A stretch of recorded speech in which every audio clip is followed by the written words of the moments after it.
So tonight's topic, we're going to talk about time and time management and time, again, in the literal sense, in the spiritual sense, all things time related with yoga. In particular, Kundalini Yoga, okay? So for those of you that have never done Kundalini, for those of you that have done some classes with me, checked out some of my videos, things like that, my specialty is Kundalini Yoga. And I love all things Kundalini because I love the way it can move your energy and you can completely change your state using it. So it focuses on movement, mantra, breath work, and combining all of that together, you're able to move energy in your body. So to kind of start off tonight, I want to talk about time. So time in the literal sense. So, while an abstract concept, time is something we revolve our lives around. We all get up with that alarm clock. We all watch it tick by as we go through our day, and we all power down with it at night, okay? So time in the literal sense, I want you to look at it this way. If you think about it, you have 24 hours in a day and 7 days in a week. So do the math real quick, okay? Or actually, I'll do it for you, make it really easy. So when it comes to time, we have 168 hours in a week. How crazy is that? Like, wrap your brain around that for a second. We have 168 hours in a week. And most of the time, I hear a lot of people say that they don't have enough time. They need more time. They didn't have enough time to accomplish something they wanted to do. That whole concept of NET, or net time, not enough time, is just something your brain, your consciousness tells yourself. Well, guess what? When you dig deep in your subconscious, we need to reprogram that so you can start thinking, I have plenty of time. Because again, you have 168 hours in a week. So even if you take away the necessity, so let's just say you are someone who actually sleeps 8 hours a night. I don't personally sleep 8 hours a night, but if you need 8 hours, take your 8 hours. So that's just 56 hours in a week. For those of you that work a regular 9 to 5, that's 40-hour work week. So do the math. So 168 minus 56 minus 40, you still have 72 hours left in your week. That's huge. And even, let's just say you eat an hour for every meal. So if you took actual 3 meals a day times an hour, it's another 20, you're still left with 51 hours. So you can take out some time for family, things like that, stuff you got going on. So what are you down to, maybe 30? I'm telling you, I took off 20 hours, or almost 21 hours. So that's an extra 3 for other stuff. So you're still left with 20 hours. So when you think about it, you can honestly put an hour into your day. So if you think about that 20-20-20 method I always talk about, so it's only 14. You still have 6 left after that. So you added 20 minutes of movement to your day.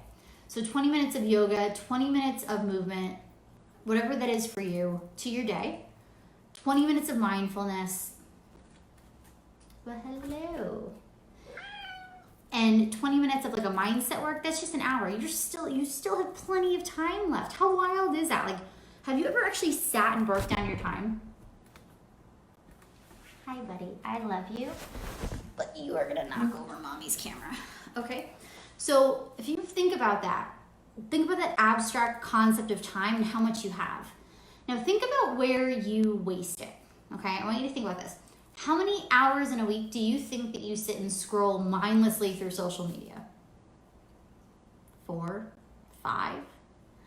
By the time you add it all up, from when you get up in the morning and you lay there and you go through it, you go through your day when you're on your lunch break and you go through it. Anytime you get a second, you get home. The first thing we do is we're always putting stuff in between.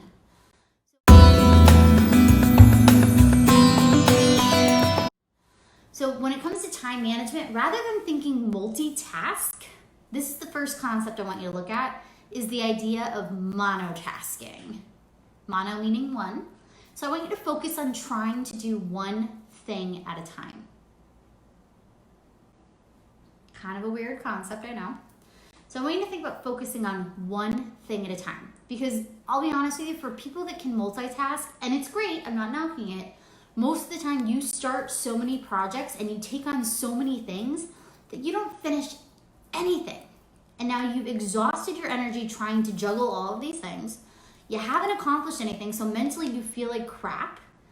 And then now you're going, I don't have enough time. Oh my God, I can't finish everything.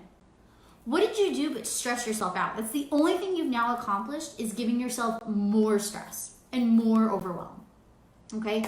So focus on monotasking. That's the first thing. And when it comes to monotasking, the first thing I want you to do is I want you to sit down with your habit tracker, with your planner, the calendar on your phone, whatever else you use to track your time. And if you're not tracking your time, make that happen. Mind blown. Yes, right? Mind blown. I want you to go ahead and take that and break it down. So for me, I literally just got a new planner, and I'm excited because mine ran out of pages, so I'm starting all over. My choice of planner, and if you're looking for one, I highly recommend, it's Smart Planner Company. I'll find the link for you. They're really not too expensive. They're really nice because they're not dated and things like that, so you're not limited. So you can actually start this planner, page 1 from wherever you are, and it gives you a monthly, a weekly, and a daily rundown. So lots of great places to write your schedule, take notes, keep things together. It's an amazing planner. I highly recommend it. So again, monotasking. The first thing, write out your schedule so you can really see your time. And again, you're gonna blow your mind when you realize, I have all this time. When you write it out, you're gonna see just how much time you have. And then the next thing I want you to do is, yes, focus on one thing at a time. So you get up in the morning, do your 20 minutes of yoga, and that's it. Don't check your email in between. Don't get on your social media. Don't stop to, clean this. 20 minutes of movement right there. Stay in that space, okay? Stay in that time, stay in that area. Whatever it is you're doing next, if it's gonna be some journaling, if it's having your morning coffee, just have your morning coffee. Again, don't clean things, don't do dishes at the same time, give yourself time to recharge, okay? So focus on one thing at a time. So monotasking, that's the first thing I want you to look at.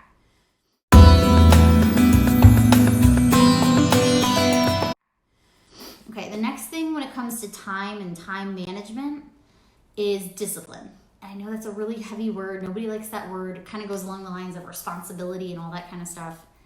I know nobody likes the word discipline. However, it is going to be your best friend.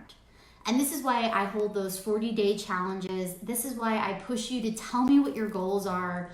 Put things out there to your friends, your family, because it's the greatest way to start adding accountability to your routine. And that's what discipline does.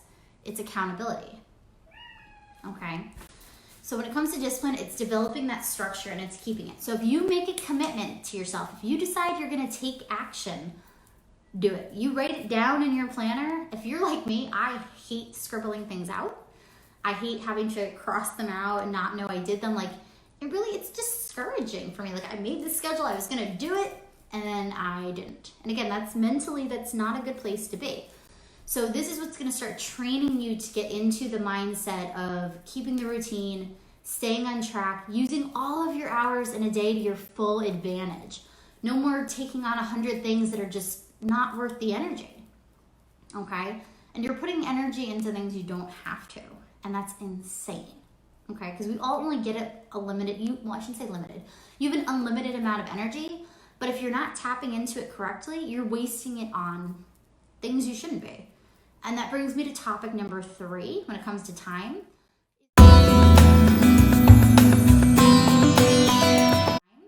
Is prioritizing. And this is the big one because I shouldn't say everybody, but most of you are like me, like I said, between my anxiety, my need to people please, my need to do everything myself, because I am a closet control freak. I find it really difficult, and I always did until, again, I started really writing things down and really giving myself that eye-opening, mind-blown experience of prioritizing. So you can the best way to do this is to start creating a list. I want you to write down everything that you feel that you have to do, that you feel that you should do, that you feel that you need to do. I want you to write it down. Make your list, okay? And it's anything and everything. I need to go to the gym. I need to make dinner every night. I have to do the laundry. I have to eat. I have to go for a walk. I have to eat whatever it is for you, write it out, okay? And then what I want you to do is start prioritizing. Really look at things that you don't need to do. Because I'll bet you there's some stuff on that list that you can Crystal just said, just love you so much. Everything you say rings true for me and so helpful. Oh, I'm so glad to hear that. That's what I want. And again, as we're going, if you have questions, stuff coming up, let me know. I want to touch on as much as I can tonight with you guys, because this is what this challenge is for. It's going to reframe, restructure, reprogram, and re-energize. This is the goal, okay? Yes, that is my special assistant. He's chasing my pen around right now, so I really hope I don't have to write anything else down, because I did put together all of my notes for tonight. So prioritizing. The first thing I want you to do is start prioritizing yourself. Okay, and I know that's not an easy one for everyone. Like I said, everybody tends to want to be a people pleaser. And that's how I am. I have a hard time saying no. I tend to take on more than I can chew, which means I really need to look at my time. I really got to write stuff out. And then I got to start going, you know what? I don't need to do this. And I can ask for help. I can give it to someone else if I need to. I may decide, you know what? I just don't need to do that. You know, where I thought, yeah, this has to be done. No, it really doesn't. It was just something up here telling me I had to do it. So you're going to start to realize when you look at this list, what you really honestly have to do and what you don't have to do. Okay? So what I want you to do is start prioritizing. So again, mornings, I know a lot of you in that poll that I took said mornings were the roughest for you. Your energy was the lowest. It's hard to get up that early. You know, you don't know how to set up the routine, what to do with that kind of time. Well, here it is. If you say, you know, I want to get up at 5 a.m. and I want to do 20 minutes of movement, 20 minutes of meditation, and then 20 minutes of mindset work, that's it. Okay? There's no, let me go get coffee started. Let me get the kids' book bags together. Let me go and clean up that. No. You make your hour, and that's what it's for. Make it a priority. Because how you start your day is how the whole day is going to go. It's how your week's going to go. Because if you start your day in a chaotic way, like you literally roll out of bed and into the madness, your whole day is going to be madness. And that's exactly what's going to happen. I'm sorry to say. Okay, Crystal, I had to say no to 4 people this week, just was not aligning. Yeah, absolutely.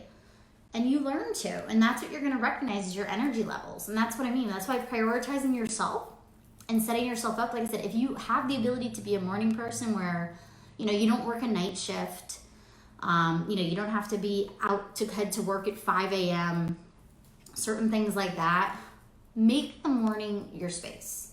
I promise you, you are not going to regret it. If you can give yourself that, like I said, if it's 20 minutes to start, that's cool. If you can give yourself a full hour, you're going to learn to love that space because it is the quiet time.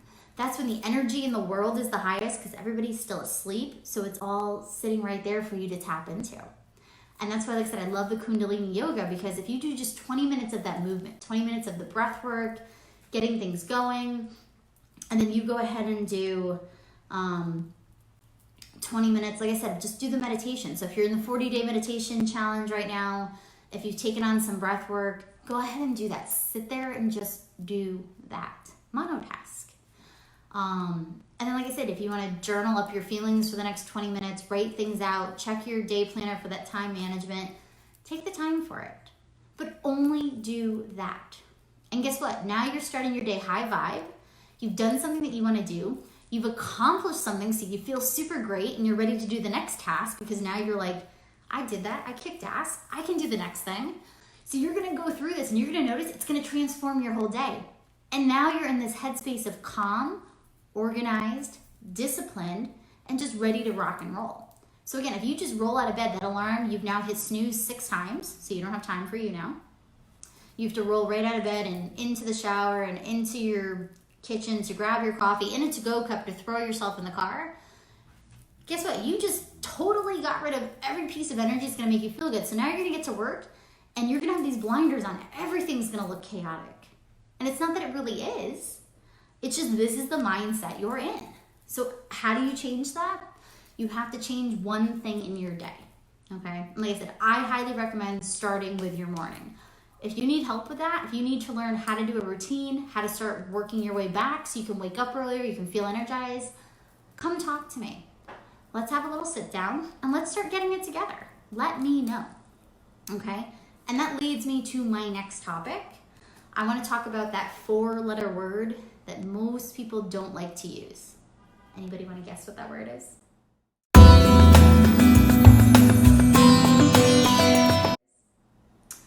Help. How many of you feel guilty when you have to ask for help? Anybody?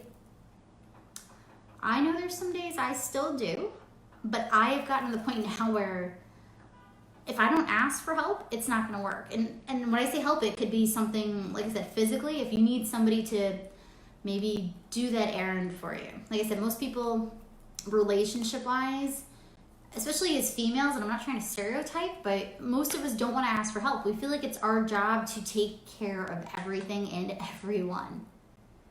You are allowed to ask for help. Most of the time your husband wants to help you, but is afraid to say anything because they don't want to make you, feel bad, like you can't do it, and then take that power away from you. Give them a task. Trust me, they like it. If you've learned anything about men, they feel good when they get to help you, okay? Even your children, maybe they're at the age where you want to start, I don't want to say giving them chores, but giving them small tasks so they can learn that sense of accomplishment and responsibility and those good feelings to get them going. Give them small things here and there. I promise you, it's gonna make everybody work better. And again, now you're preserving your energy. So ask for help.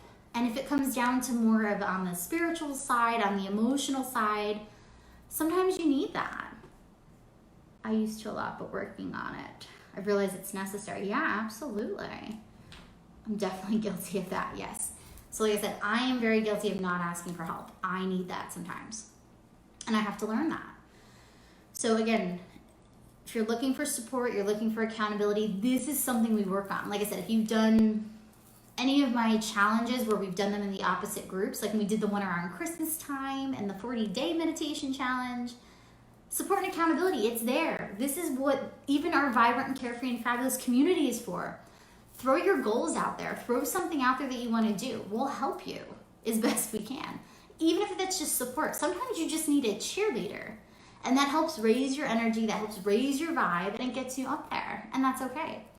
But now again, if it's, I don't know how to set up a routine, I don't know how to ask for help, I don't know where to go, like your mindset is just so scattered, this is when we need to get you clarity. We need to ground you, and we need to get you there. And like I said, that's why I love what I do. I love teaching the Kundalini. I love setting up routines. I think it's fun. I love organizing. I like putting things together. So again, I am here for you. You just have to reach out to me and say, Pam, I need some help. Okay, the last big one on my list is live, okay? I don't want you guys to get so bogged down with this idea of time that you don't enjoy your life, because that just makes absolutely no sense, okay? I don't want you guys to put your schedule together to the point where you freak out if you don't get up early. The alarm clock doesn't go off. Someone gets sick, now you gotta go to the doctors. You can't do this. Work called you in earlier, you stayed later, whatever it is. That's okay. The reason we prioritize our time, the reason we set up those morning routines, those self-care activities, those vision board goals, the reason we start creating this time management is to help you live better. It's to help you feel better. It's to help you re-energize. And like I said, that's the whole point of what I want to do here with you guys, is to help you strengthen you and give you more resilience in your lives. I want you to feel strong. I want you to feel confident, and I want you to feel ready to kick ass. That's the goal. So by managing your time, by prioritizing you, and by asking for help, you're gonna notice your stress levels are gonna go like this. Because again, if you're trying to do everything for everyone, if you're not doing anything for you, if you're not managing your time wisely, where you've got 168 hours in a week, and somehow you still don't have enough time, something's wrong. And the first step to the whole thing is acknowledging that something is wrong and you need help. You need to reorganize. You need to sit down for 5 minutes and go, let's figure this out. Because again, I've got 168 hours, I only sleep so much, I only eat so much, I only work so much. Where the hell did my time go? Let's just think about it, okay?